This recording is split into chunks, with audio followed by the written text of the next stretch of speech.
You built a business people love, but behind the scenes, it's all on you. Vision to Grow is your space to lead with clarity, hire with purpose, and finally breathe again. I'm Chrissy, your no-fluff leadership expert, here to help you hire better and lead teams with less mess. Hey everyone, and welcome back to Vision to Grow. The podcast unpacks what it really takes to scale a service-based business and lead with intention. I'm Chrissy, the founder of Grow Advantage, and today's guest is someone who shows us what it means to rebuild a business and a life with honesty, guts, and a whole lot of clarity. Corrina is the co-owner of Spotty Mechanical, a thriving automotive business that she runs with her husband, Jared, and the founder of She's Honestly Mental, a fast-growing platform for women navigating leadership, motherhood, and mental health with brutal honesty and zero fluff. Corrina's story is as real as they come. From burnout and hospital stays to stepping fully into her CEO role, she's taken everything she's learned through lived experience, trial by fire, and a whole lot of unlearning and turned it into something scalable, supportive, and deeply human. She's also someone I've had the absolute privilege of working with inside her and her husband, Jared's business. And let me tell you, the transformation she's created isn't just operational, it's highly personal. Corrina, welcome to Vision to Grow. I'm so thrilled to have you here. I am so excited to be here, but I'm also like almost in tears listening to that introduction. It's all true. You inspire me and my world is better for having worked with you. And I think, as podcasts go and we talk more, there's only so much like job adverts and logistics we can talk to. We need to get a little bit deeper, right? So I am so incredibly privileged to share all of your wins. And like I say, Jared, I feel like maybe he's going to pop in and come and say hi. Is he around? No, he's like, I think he's like 100 Ks out of town at the moment. Yeah. I rang him before on my way here and we just do like our normal check-in. Actually, funny story. Yeah.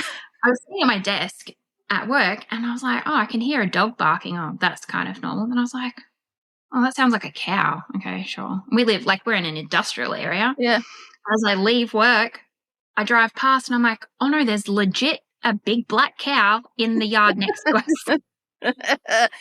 Sorry, I was telling him that and he's like, oh, that makes sense for that person. I'm, okay, sure, no worries. Why? Was there like an abattoir? One of them escaped before the... No. So this is a small country town, Western Australia. The people that own the local taxi service also have a farm. And they must be doing something with the cow. So the cow's in town for whatever reason. Mooba. Yeah. Oh my God. Oh. That's just such a dad joke for such a feminine podcast. Hilarious. So I'm going to dive into it. Look, we know each other pretty well, but I really want my audience to get to know you. So I know you have been in business for such a long time and you come from a real entrepreneurial family as well. So I think you actually said to me that you were basically born with a to-do list in your hand. I want to hear about your drive and where those foundations have come from. So my parents had a business when I was born. Well, I don't know if they had the business yet, but Dad was working and my mum had been running her parents' farm. And my dad's an ag pilot. My mum's got all of this kind of like business background as you do when you're a farmer. And they met in a small country town in Western Australia and they ended up moving to Esperance to buy their own ag spraying business. So literally from as young as I can remember, I've been involved in businesses and different bits and pieces. My parents have always been really big volunteers. And I think that's why I see the value in giving back to the community. So I do a lot of that as well. But yeah, I don't know. It's life for me. Like I've always been the helper. I've always got in and done things. I think for me though, I actually found out the real reason why I get into that. And that was last year being diagnosed with ADHD. Mm-hmm. And I feel like that's the latest, like, look what I've got, ADHD type thing. But it's legit something that I have struggled with for such a long time because I can do everything. I get across things really quickly, but then I also get really, really overwhelmed very easily. And I think that's what I found so beneficial with working with you is having that sounding board and someone that can go, actually, no, hang on a minute, this is actually what you need. I'm like, oh God, why didn't I think of that earlier? Yeah, So but it's someone else who's got an ADHD brain, right? But like yeah, wired different, I think. yeah. But even still, like I'm the eldest of 6 kids, and then I've ran my parents' business for the last decade or so, probably longer, like 15 years. And with that, there's been like a retail business, a construction earth moving business, my husband's business. So like our business now, the mechanical business, and recently also helping my best friend who's been really unwell with her retail business as well. And then working with other ones. So it's a lot of different things, a lot of different plates that I've kind of been juggling. But with that has come lots of lessons. And I love that your experience is so varied. And like you said, if it's retail, it's construction, it's automotive. Yeah. How has, when we say business for you, so I know there's the 2 main brands that you're in currently on a personal level, how has everything you've done evolved to what you have today? Good question. Just, It comes to, so my husband gets really pissed off because, for instance, we had a really big sale on the weekend, and it just comes down to this little stuff. Like I've done so much of it and I've learned so many different things that now when someone tries to like question me, I'll stop and I'll listen. But if I'm like steadfast because I know what I know, and I'm sorry I can't explain it to you, but I'm like, I know this is right, then just don't even come near me. Like it just gets to the point where I just literally have to, there's no fluff, there's no gray area, it's black or white. I think when it comes to business, it's really important that there is no gray area. Like there's okay to be a little bit indecisive, but it's like you're either going to give it a go or you're not going to give it a go. You're either going to take that move or you're not going to take that move. Like don't just dilly-dally. You've got to have a bit of a plan to go forward, because without that plan, like where are you going? What are you doing? And I think that's been the biggest change for Jared and I in our business in the last 6 months has been we've really got a plan and we've got a structure. We've got job roles. Jared's got his job role. I've got my job role. Celeste's got her job role. Everyone in our business has a job role. But then that ties back into what do we actually want for our lives? And that's the capacity to be able to travel with our kids and have adventures, but still be able to bring in an income doing the things that we love. So, yeah. I love that. And that's something and I know you're across this, but something I'm talking more in this grow advantage model. It's like one of the first things I tend to work with people on is the vision. And people like yourself are pretty good at articulating what the vision is. But in one little square in my very visual model, it's vision and clarity. So vision is the destination. So exactly you articulated it so beautiful. It's the lifestyle you want, the goals that you want to achieve. It's the plan. But then the clarity is the steps that you take to get there. And once you've got both, it's not all on you anymore. Like you said, you have your job that you love, that serves you, that lights you up, that makes you want to get out of bed every morning. And all the other stuff you still are accountable for and have oversight of, but you're not necessarily doing the do, which gives you freedom to make these big fat sales and make more impact in your business like it's honestly mental. So, it's been really hard because I have legitimately spent, so I'm 36 this year, and I have spent my entire adult life, mid-teens, taking care and responsibility of my brothers and sisters. Like my parents separated when we were a bit younger. Lucky though, like we had a really good childhood.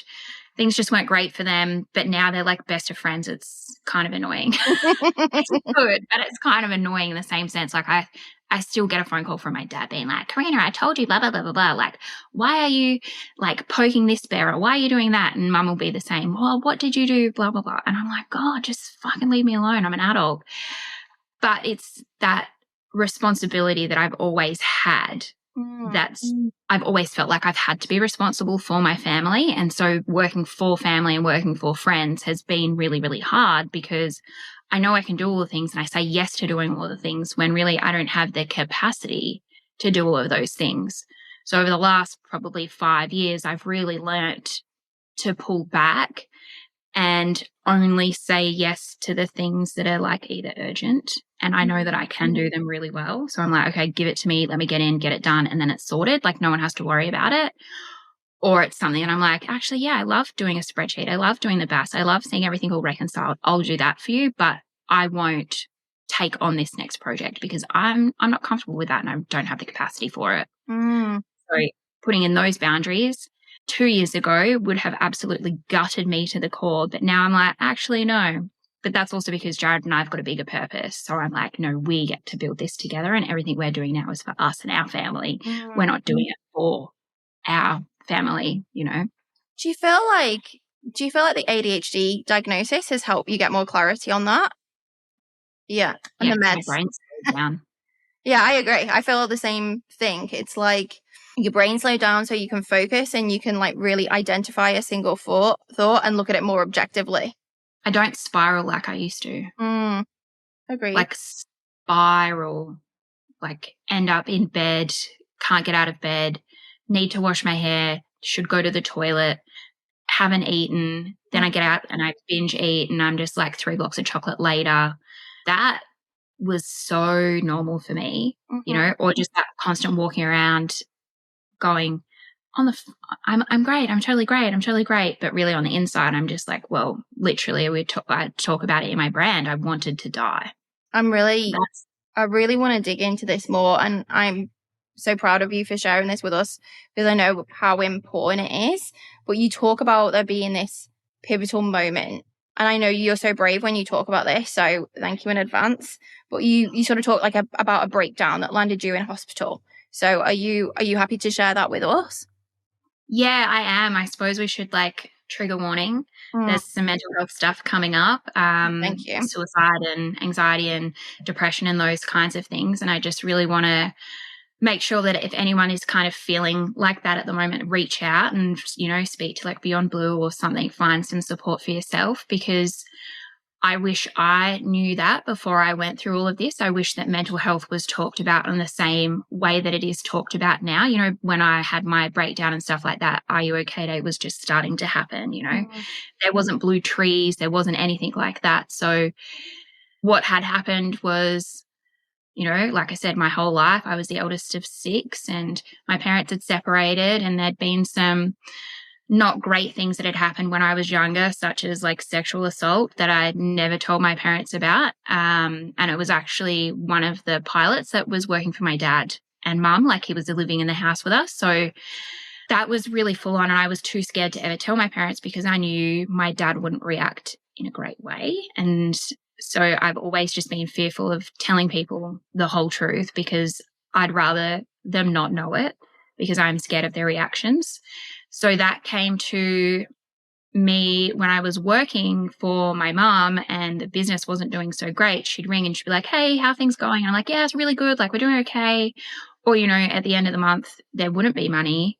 And she's like, well, where's it all gone? I'm like, well, I don't really know because I didn't really have any control over it, you know, in a retail business. And at the age of 18 or whatever, I was managing one of the probably shouldn't say the name of it publicly, but like I was working for a national and international travel business as one of the managers. I was one of the youngest employees that they'd ever hired. They thought, because I'm born in 89, they thought my resume said 87 back in the day of like handwritten things. And when they employed me, they thought I was 19, but I was only 17. And, you know, going straight in 17-year-old KPIs, make sure you're reaching these targets and all the rest of it, so much pressure. And I actually had extremely high blood pressure. My blood pressure was like 150 on 100 at the age of 17. Turns out, though, as I know now, I had complex PTSD, anxiety and depression. And when you don't deal with that, and, well, because it's not really talked about, it starts to compound. And that's like the complex part of it is it's just like it adds and it adds and it adds. And what I learned, one of the biggest things that I learned with trauma is even if you're not going into that particular situation again, it's your body's still reacting as if it thinks it's going into that situation. Like, so it's all those things firing. And so I left that travel agency when I turned 21 and then I started working for my family full time. And that was good. I then had our eldest boy at 23. And then that whole pregnancy, I was just like, why the fuck am I doing this? I can't believe I'm doing it. Like, I'm letting everyone down because I'm not going to be able to work. I'm not going to be able to, you know, do all the things. And I tried to set myself up to work from home and I thought it'll be fine. And it wasn't. So when he was born, I stayed at home for 2 weeks and I just couldn't be here on my own. It was that anxiety of, oh my God, I've got a human to look after. It was just way too intense. So I was lucky enough that I could take him down to the news agency, and my mum was there and we had some really good staff. So I'd be able to feed him. Mum would burp him and change him because he used to take like 40 minutes to burp. And mum's like superwoman. She's up on the counter and she's like serving the customers and talking to the customers and ordering and holding a baby, and they just all loved it. And I'm just like, let me get into the office so I can do my work, because that's where I knew that I could do stuff and I could feel good because I was achieving things. So it just was this vicious cycle. And then we fell pregnant again.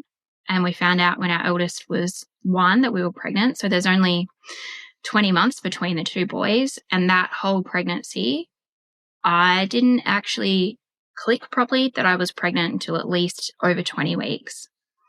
And then I had him and I was back at work 3 days later. So my kids went to daycare 4 days a week from 7 months old, that kind of stuff, because I felt better being at work than actually parenting. That's okay. That's okay. I had a lot of guilt around it, but I knew at the time, I was like, this is what I need to do. This is what makes me feel okay. So yeah, a couple of years in, my mum and my stepdad started their own earth moving business, and we were working away. They were working away, and mum gave me this phone call, and she's like going off chops, and she's like, we're going broke. All of this shit's going down. I'm really sorry, mum, if you hear this, but my parents know I talk about this stuff all the time. But they'd entered into this contract, and it was back in the day where you just did a handshake deal. And so we had the big contract, and they'd have variations that would be like a couple of $100,000. And when we'd put in the invoice to get it paid, they'd be like, oh no, actually we didn't agree to that. What? So this went on for about 6 months. The news agency was struggling, and I fought tooth and nail literally we lost over $1 million, and I got everything back by $160,000. With 2 little children. 2 small children, a husband, and 2 businesses. And it just got so intense in my head because I was trying to juggle all the balls, and I was not telling everyone the full truth about what was actually going on in the businesses, because I felt like I was failing everyone, being the eldest. Mum and dad were still separated, but all of their finances were all still tied within the business, and then the house and all of the rest of it. Like, it was intense. And I just thought, maybe if I'm not here, it's not perfect, right? But if I'm not here, I'm the problem, because I've caused all of this stuff that they'll be able to sort it out. It'll all be fine. Like, they'll all be fine. I'm definitely, they'll be much better off without me. And it got to the point where I remember because my husband was out working with them too, we'd be driving around town, and I'd go pull up to the workshop, and I would literally be looking for rope. And I was like, what are you doing? Like, I don't want my kids to find me. Like, this is not okay. So there was a weekend where Jared had come home, and we'd done 2 trips out of town in the truck and the kids in the back of the truck. And the first day I was like, yes, I feel so good. Like, I'm feeling refreshed. And I actually was reading some like Christian stuff, some really faith-based things. And I just felt so good, and I felt that hope. And then the next day I found out that mum was coming home, and on our way back into town in the truck, I was like, that's it, I'm done. They're all going to come home tonight. I'm just going to get in the car, and then that's it. Like, I'm done. Put the kids to bed, put Jared in, and just sneak out like it'll all be done, like no more. I wrote a letter. I've still got it in the notes on my phone. But it was just very much like, I'm so sorry for failing all of you. I'm so sorry for failing all of you. I'm so sorry I could have been a better person. I don't want a funeral, like all of this stuff. Like, please just like let me go quietly because I've ruined it. And it just was insane because I just put all of this pressure upon myself. And if I had managed to just tell someone, it would have been okay much sooner than what it got to. So I knew that I wasn't well. I'd been speaking to my GP. He knew that I wasn't in a great headspace. Small country town. He was like, if you dare do anything, I will ring your mother straight away and tell her. And I was like, God, I'm so scared of him doing that. So I think that was like one thing in the back of my mind why I was hesitant, But that night I was like, this is not okay. So mum came home. We all went over and saw her. And we Jared and I came back and I was like, oh, that was actually, everything was okay. Okay, cool. Like, I think I'm actually going to be able to go ahead with this plan. Then we got home and 20 minutes later, she rings me. She's like, I need you to come back here. And I was like, fuck, righto. And I got in the car and I drove, and like even now I'm all palms sweaty talking about it. I got in the car and I drove over to Mum's and I prayed, and I'm not like big on this faith stuff, but I just prayed and I was like, God, like, please just help me get through this. I don't know what the fuck is about to happen, but literally there was no money left. We had accounts on hold. We're a stationery business. Our stationery account, as far as I knew, was closed, like never to be seen again.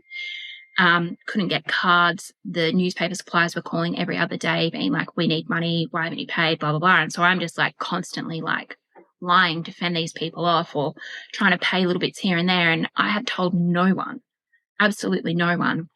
So I get over to Mum's, and my brother, who works in the news agency industry, had been over. He lives in Melbourne, and he'd come over and he'd gone through everything because I was at that stage avoiding. I spent like 6 weeks where I didn't actually go to work.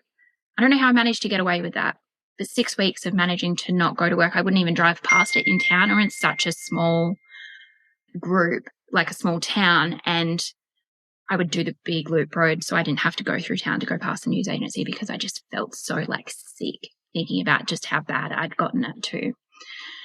Anyway, I went over there and Mum just said to me, she's like, what's going on? I was like, what do you mean what's going on? She's like, what's going on? And I just lost it, bawled my eyes out. My stepdad was there. I fucking love him so much for this. He was just like, you've got to tell me what's going on. I don't know. And I was like, I just want to die. I don't want to be here anymore. I can't do this anymore. I've fucked everything for everyone. I've ruined everything.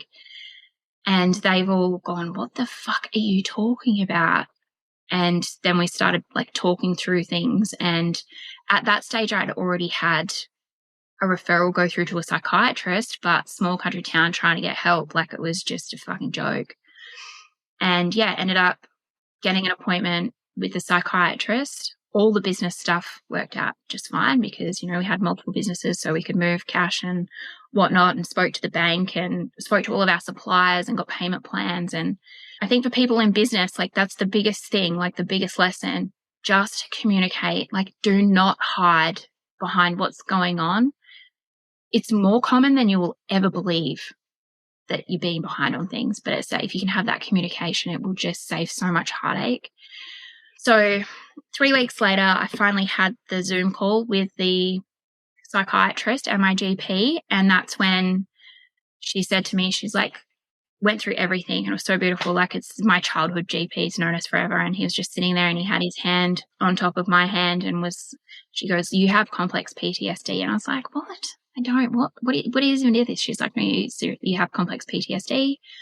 I want you to come to Perth, be admitted into hospital for a couple of weeks, and let's just get you sorted. And I just thought, what on earth? Like, how?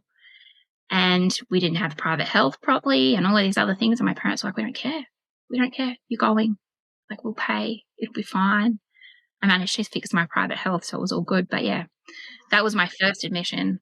And it was intense, but it was the peace that I needed and the space away from everyone and from reality that I needed, because you do become, what's the word? I keep thinking it's like disassociated with who you are and what's actually going on. Mm. And I just get a disassociated state. And that's what I was living in all this time of, here's Corrina that's showing up and showing everyone everything. But then there's Corrina in here that's literally like crawled up into a little ball because she can't do anything anymore. So that's my spiral. It's huge, and there's so much that I think so many women can identify with parts of that story. Yeah. You know? Yeah. You built the business, you hired the team, but somehow you're still stuck approving Canva drafts, fixing things you shouldn't be touching, and wondering if this is what leadership is supposed to feel like.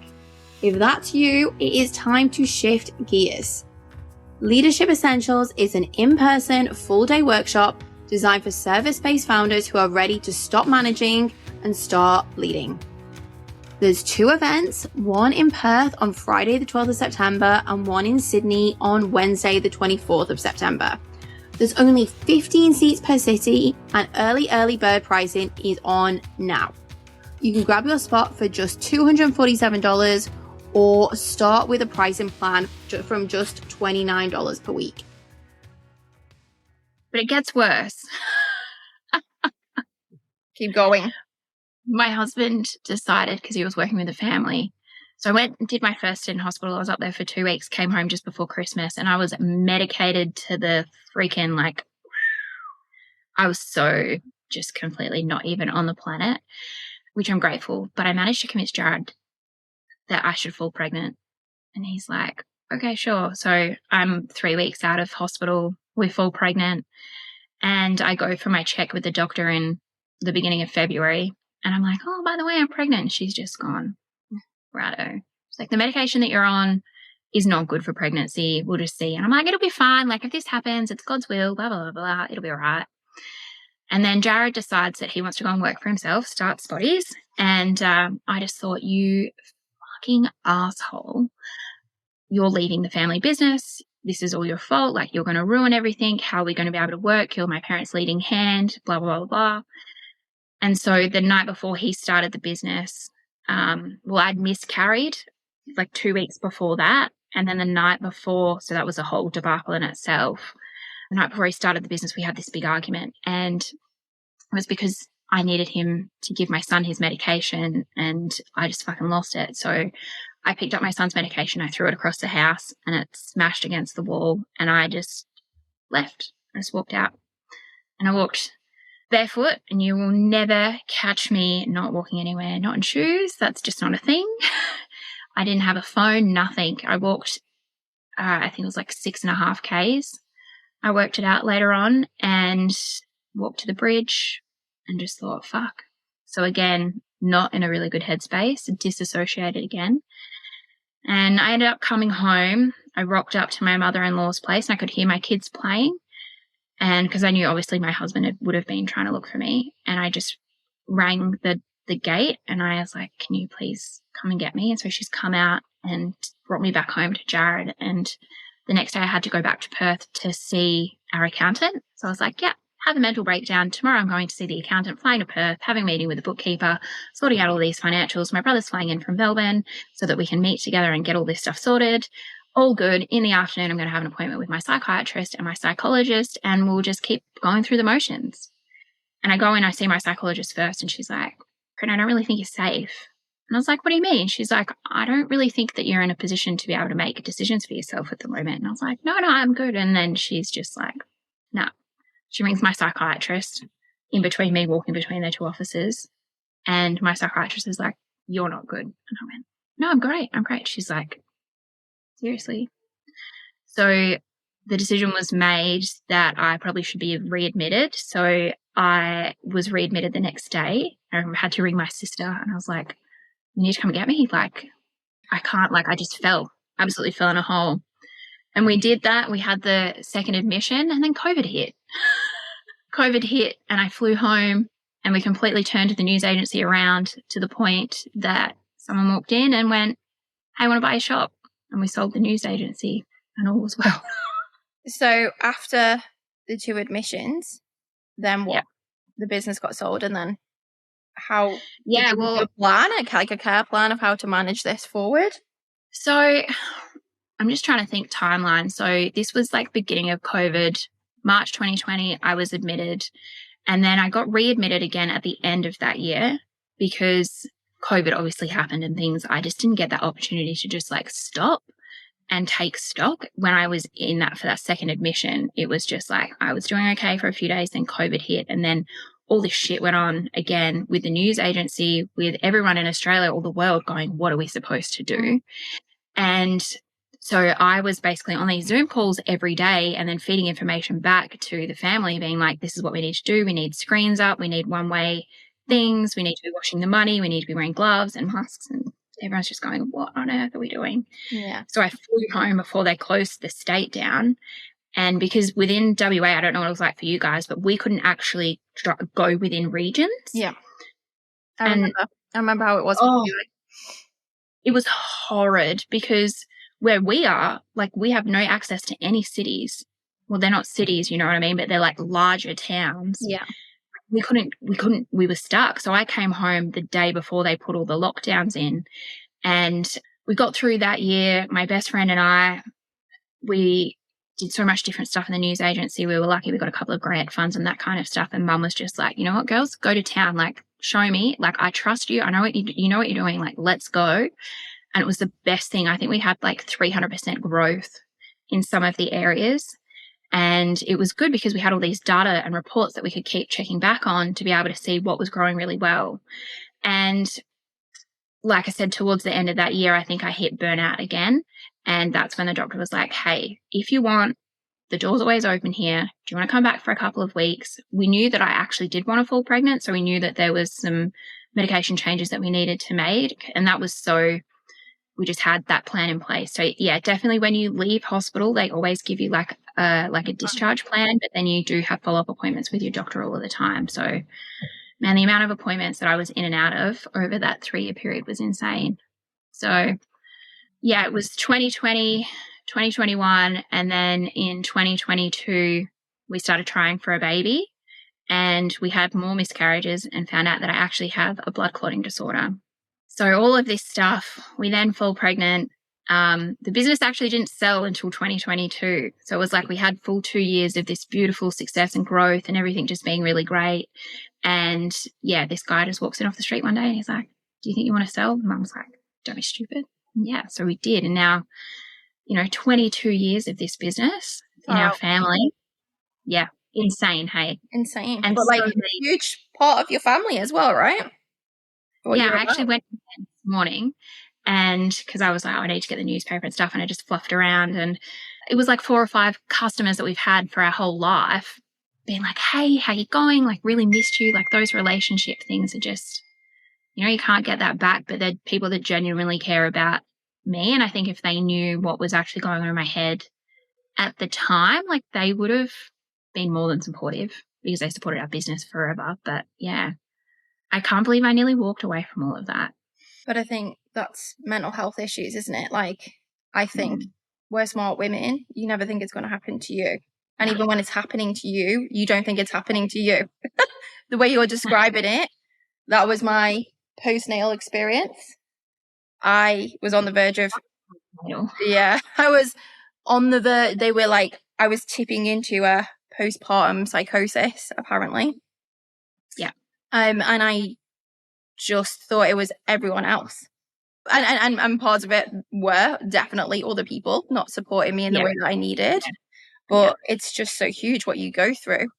The biggest thing that I found is women with undiagnosed ADHD, when you go through these big hormonal changes, so when you're like preteen and you start getting your period and stuff, and then you go through pregnancy, and of course, like in particular, like I noticed when I was having the miscarriages, like you just this having the boys crazy.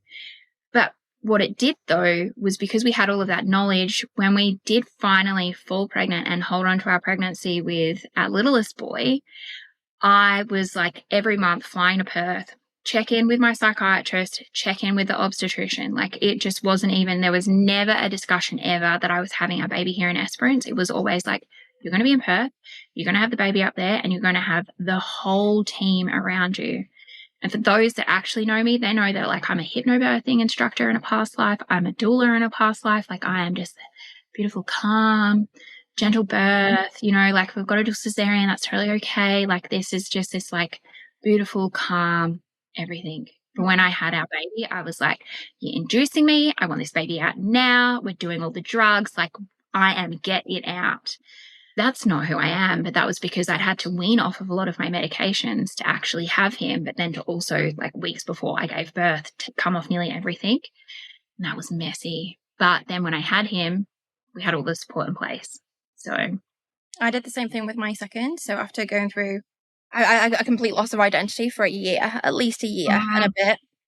And then, actually when I got diagnosed with ADHD, his summary of my birth postpartum story was, it was like I'd successfully pretty much masked my ADHD. until I was 31 and then gave birth, and then everything just blew up. Yeah. So I couldn't sleep. Like, I was so wired.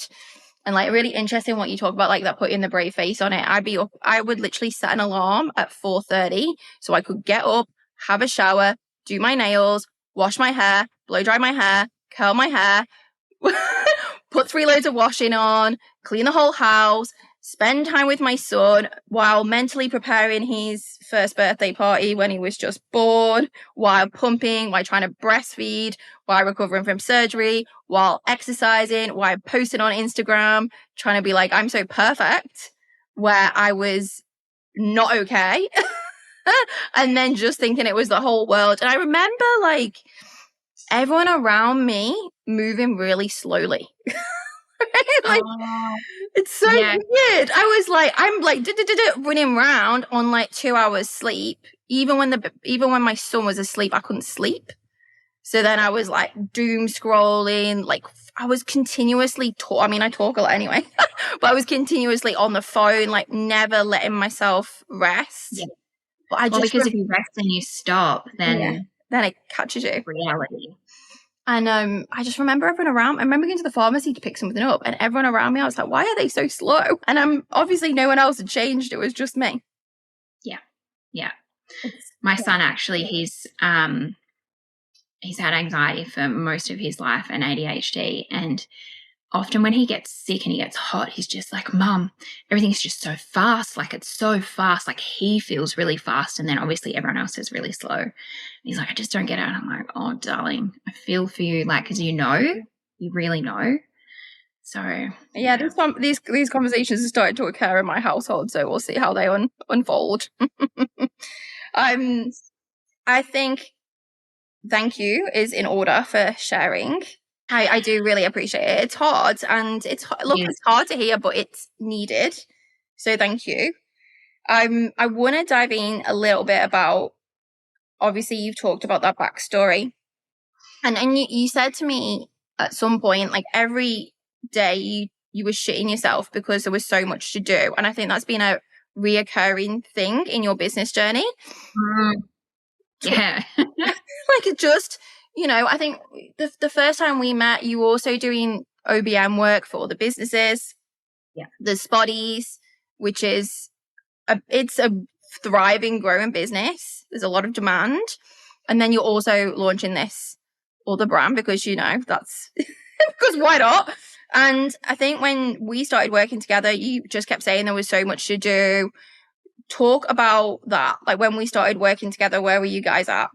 So broke and behind.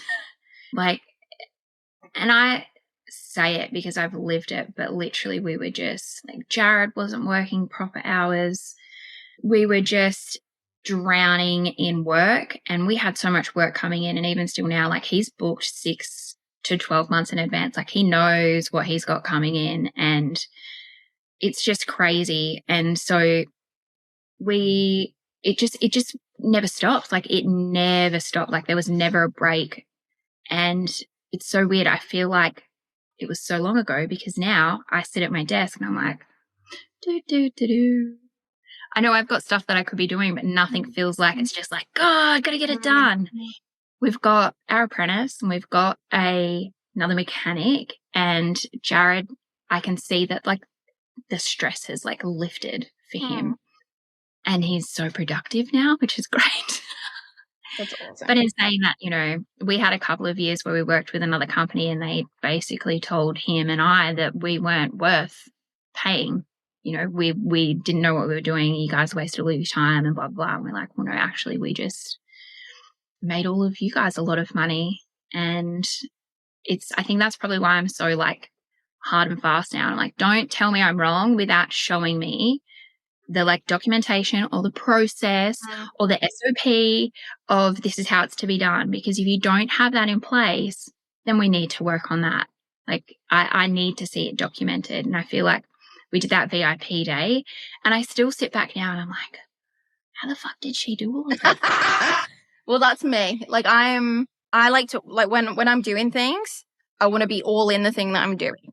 And like I bulk record podcasts, right? I'm like, all day I'm in a podcast. And so Corrina came to work with me as a part of a VIP experience, which is essentially I come into we talk before, we do a whole like onboarding questionnaire. And then I come into your business for the day. So like heavily consulted with Corrina.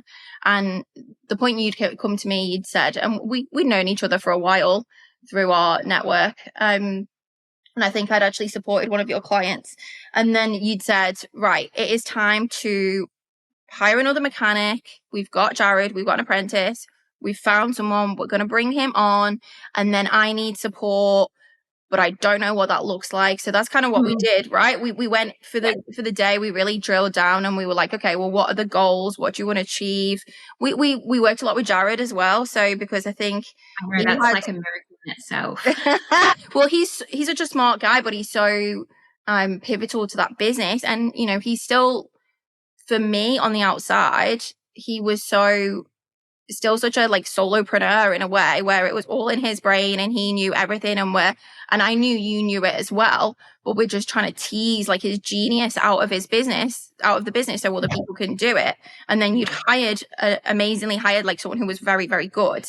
So I think almost the proof was in the pudding when he saw someone else could do the job well and you'd hired well, but then you'd onboarded them into the Spotty's way, which I think is huge. Good. That was like the value in being super clear on your vision and having clarity around it. You can't like that. It's invaluable. You can't put a price on that. We just jumped back a sec. It chopped out on my side just in case. So I think I just said the onboarding with the mechanic. Oh, yeah, the onboarding and the mechanic, because you were like, okay, so the mechanic is going to start on this day.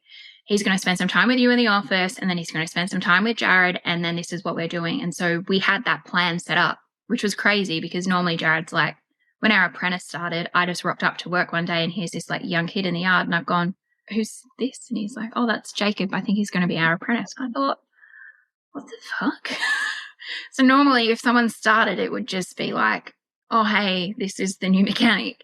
But with this one, I feel like we started off on the right foot because we started to get all the systems in place. We knew what Jared's role was. We knew what my role was. We knew what the mechanic's role was. And it's funny because Jared and I have worked together for such a long time. You would think that we knew what each other's roles were, but I was trying so much to like control workshop stuff. Yeah. Not control it, but I wanted to have a better understanding. And I've learned that he knows it the best. Celeste knows it the best. And I'm just going to keep doing what I'm doing. But there's got to be this like middle ground where Jared and I come together and discuss bits and pieces. And I think that in our business lately, I've been tracking KPIs and he's like, are you keeping an eye on me? And I said, well, no, I'm not keeping an eye on you, but it's just so that I can actually clearly see the input versus the output and what we're generating. And it's funny because over the last 4 weeks that I've been doing that is when we've managed to get these really big sales. So we sell the machinery, but we also service the machinery. But the biggest thing for us is that we're very high touch. So we're the ones dealing with the customers all of the time. But we've got things set up now that if we want to go on holidays, the staff come after that for us. And we didn't have that before. Yeah, and I think that was key. So, you know, on that day, we attacked your role, your focus, what you wanted to do, Jared's role. But we also position you both as leaders in your own streams. For that reason. So it's not just on both of you or one of you, where you meet in the middle, like where you knowledge share, where you process share. And then you both CEOs of the Spotty's brand, but you were very much more operations and keeping the ship running. And then Jared essentially became the field manager because the roles that you have in the business are, you know, Jared as I think we actually called him, didn't we? I think we called him like CEO, field manager, mechanical. Yeah. And then he has a mechanic and then apprentice mechanic with a view to grow that team. And then interestingly, you have like a parts administrator that supports the boys. I say boys because they are all boys. She supports them. But then we also started looking at things like capacity. You know, she's pretty much full. So if you're going to hire, then you're going to look at that structure. We talked about pod system. I love a freaking pod system because it's a scalable business. It's just as much as you want to scale it. Like now there is you You've got Celeste doing administration. You've got a VA. We did explore the EA admin role. You had that on contract. We're revisiting what that's going to look like for you. Yeah. But it's just that although you have oversight of the operations and then Jared has oversight of the field, it's not necessarily all on you anymore. And honestly, like, it's so interesting listening to your story and having worked with you. I'm like, oh, this clicks. It's like there's something about you where you have this like inner monologue where it's all on you. 100%. All on me. All the time. And I never want that for female business owners because I'm like, we already have so much on our plate. We're like mums, wives, single mums, single women running whole things that should be a 2-person job, like when they're homeowners and they don't have a second income. Like there's so many layers of different women I work with. Like I was speaking to a woman the other day and she's got this massive business and she's single and like does everything. I'm like, far out, this is mad. You're literally 4 people in one. And I don't want that for anyone. I've never had it in my business. I would rather earn less money initially to get support because I know the way my brain works. I'm that textbook ADHD kid that's like, I like English and I don't like maths. So I will throw myself into English and I will get a crappy mark in maths. And for the most part, it freaking serves me quite well. Yeah, it's so much. And I've really got to the point now, and you would know this too. I'm just like, spend the money on the thing that I know that works. Yeah. Because I could sit here we're talking about my website at the moment. And how many different times have you had to ask me different ways to try and get out of me what I specifically, and even still, you'd be so proud. I did just put it up on Fiverr, the 2 projects, because I'm like, okay, it's separate. We've got to do the building as one, and then this other stuff is the other one. Yeah. And I think that's been the best thing, is having some, like friends in business. Yeah. I know, like we're colleagues and I hire you or whatever, but and I'm your client, but it's still just having those people that you can trust and those people that can support you through things that I'm not good at everything. And I don't know why I was trying to carry everything. Just because you can. And just because you can doesn't mean you should. Right? Like exactly. So now I'm very much like, could do it. Don't want to do it. So I don't have the capacity. I onboarded a new client for the same service this week, and she's so sweet. So she came to me and she is incredibly successful and still doing everything on her own with like some minimal support, and has young children, and got really emotional on the call because she's like, is it not going to be this way anymore? And I was like, it's not going to be this way anymore. She's like, you need to start putting that on your marketing. Like literally someone giving you the permission for it not to be on you, because I don't know why we do this to ourselves as women, but I'm telling everyone listening to this, it does not have to be all on you. And like support can come in a $12 an hour VA package if you design the role correctly. If we can just put that on neon lights in front of your like signage, like all your logo and stuff, I'm so with that lady. I sit down at my desk now and I'm like, right, what's my like needle moving things that we're doing today? What are we focusing on today? Like I've got my key tasks of the things that I know that I need to do every day, or it needs to be done once a week at least. And then I get to do all the fun stuff. Yeah. I get to do all the fun stuff, the stuff that I love. That we designed into your role, because that's your job. I get to do the things that I like doing in the business, not the things that I feel like I have to do because I can do it, but I don't love doing it. So for me, there's so much, if it's not for me, it's not for me. Like, who can I pay to do this? Exactly. But I think the thing as well, like, I guess if we look at your business and how we've set it up, so Spotty's is such a money maker. You can scale it as quickly and as big as you want to. And that will happen as and when you guys are ready, right? But there's a plan, there's a very clear plan for that. And far out, the message you sent me this week, it makes some very good money when everything's ticking well. I'm very proud of you guys. An absolute work in progress. We've worked really closely with this particular brand for a long time, but there was another party involved. And a little while in, when everything was kind of going a bit pear-shaped, we had conversations like literally in our lounge room eating lasagna and having red wine with this company. And they were like, it should have been you guys to start with. But we weren't confident in ourselves to be able to provide that service. And now we're more than confident. This same client that we signed is someone that we quoted way back when with this other business as well. And they just said, they rang up and they're like, hey, such and such, like I'm needing a new piece of machinery now. And they said, well, look, Spotty's actually doing it. He's like, yep, easy, no worries, hangs up on this guy and then calls Jared. Hey, Jared, like I want to buy one of these now. And that was the phone call that we got on Monday. And by Friday morning, we're sitting, small country town, go out to the farm. Jared and I drop the kids off to Nan's. We rock up there. I feel so Aussie saying this. I'm like, got me R.M. Williams boots on, got me clean pants on, got me work shirt, rock up there with the dog in the car and get out the car and our dogs are playing together and we go and sit at the coffee table, at the dining table and sit down and we're like, right, here's the offer. And because we're so clear and on the same page of what we're trying to achieve, Jared did his talking that he needed to do.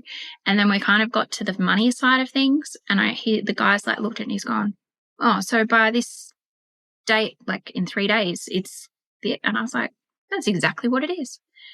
And Jared said to me when we got in the car, he's like, the people that we worked with before would never have ever been so confident in the price. They would have just fluffed around it and blah, blah. I'm like, well, there's no point in that. Like, it's got to be clear. It's got to be easy for people to understand. Like, put it in black and white right in front of them so that they can see it.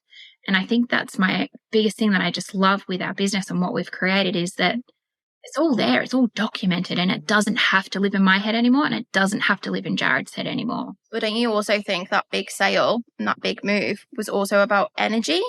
Like, because your energy is... You knew what we were doing. And you knew what you were doing, but you're also freaking freed up from all the other fluff that when this big sale comes a knocking, you've got all your energy to give to it because you're not doing 3 other people's jobs. You're doing this job that makes your family money. How awesome is that? Yeah, so we went and delivered this deal on Friday morning.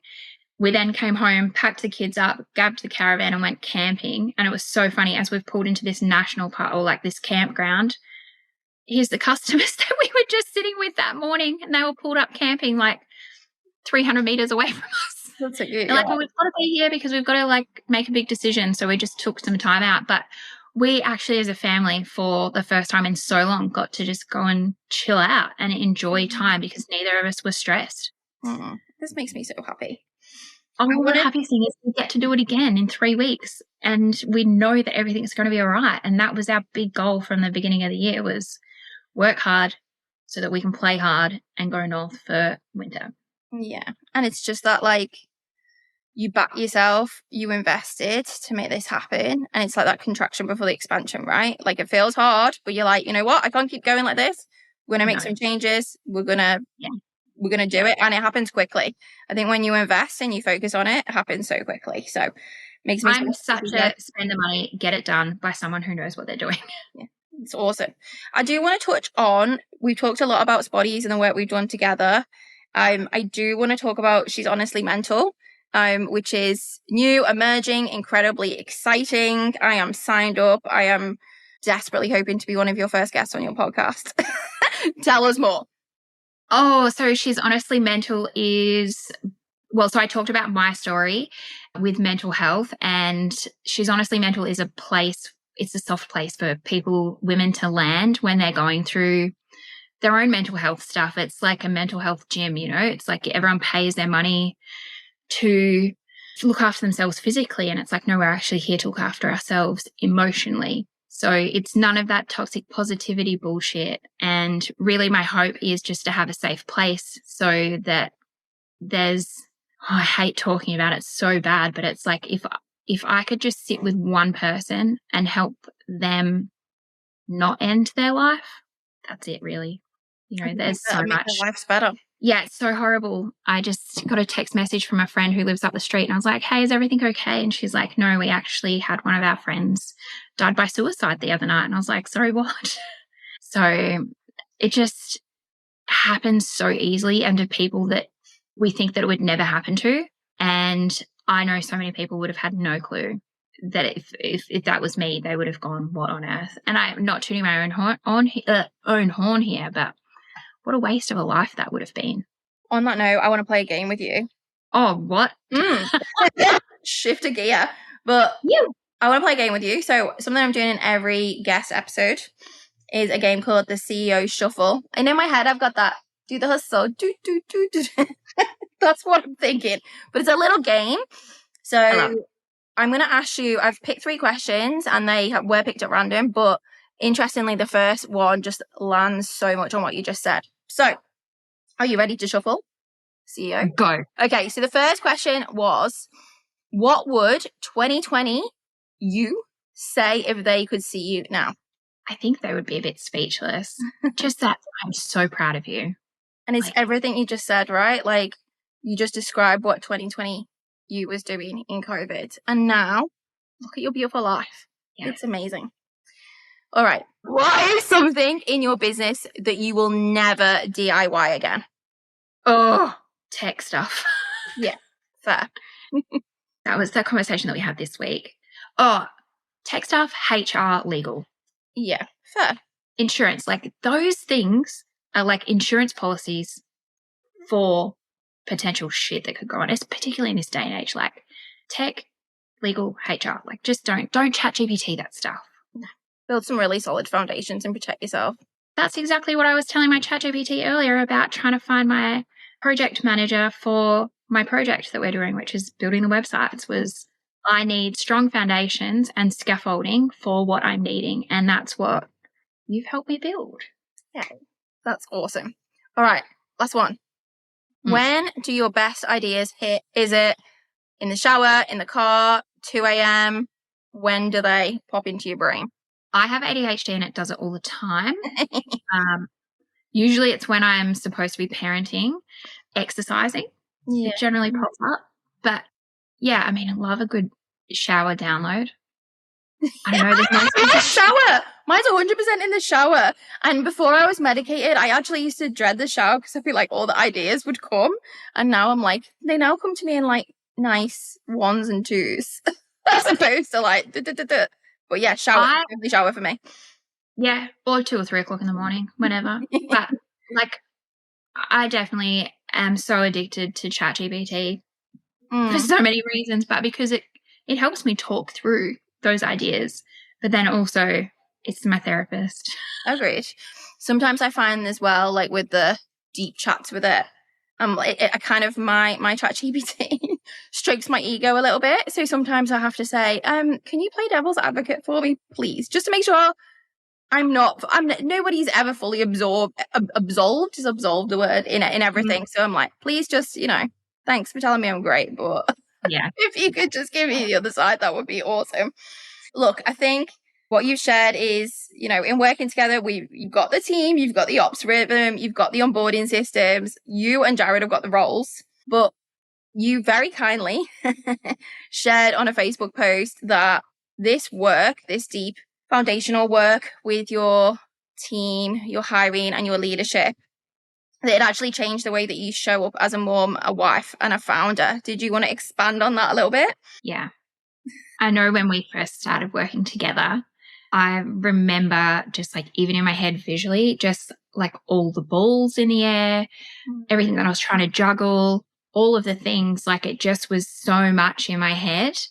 And you helped get it out of my head, which in turn has actually given me more brain space to be more present with my kids because I'm not thinking about stuff that I don't need to think about because it's not actually an issue. For Jared and I, our relationship's been so much better because we're just like, work is work and we agree on what we're doing at work. Sometimes we don't agree, but that's normal stuff. But like our relationship's never been better because we're like, no, we've got the boundaries on this is what you do at work and this is what I do at work. And we've found ways to be able to talk through things as well. Yeah, it's just that the brain space that's been freed up for the both of us has just been insane. That's so awesome to hear. I think it's been wild. I mean, I could definitely chat to you for way longer. And we will chat in a different container. But Corrina, like your journey is just such a powerful one, and I love the business legacy, right? Like it's the family business, but I love now what you're really building for your family unit, and still, you know, still evolving, and having some really big wins at the moment. So it's such an exciting time to be talking to you. But I think it's just such a powerful reminder that scaling business isn't necessarily about doing more. It's about doing it differently and building something truly real, something sustainable, and most importantly, something that holds you, because you have children to hold. And I know you're so excited about Honestly Mental. I'm so excited. So excited. I've hyper-focused over the last 24 hours trying to find outfits for my photo shoot that's coming up. But that's the ADHD thing in me. It's something that I've been working on for a really long time. And I think it's just more so because I know that that's what I really needed when I was not well. So I'm just hoping that we can, you know, help so many more women. You will. I know it. Where can people follow along with Spotties, and where can they follow along with She's Honestly Mental? So Instagram is my jam. That's where you find us. So Spotties is at Spotty Mechanical, and then mine is at hey.its.corrina. So podcast coming. The Chaos Letters is a newsletter that I just drop randomly when I have the capacity, because that's ADHD. And then also we've got the Messy Middle coming too, which will be our little community. So I love your Chaos Letters. I am subscribed, and I highly recommend everyone who's listening does. Corrina, thank you for sharing everything, life, business, and everything in between. It's been so appreciated, and I can't wait to get this episode out into the world. Thank you so much. Thank you. Audience exclusive.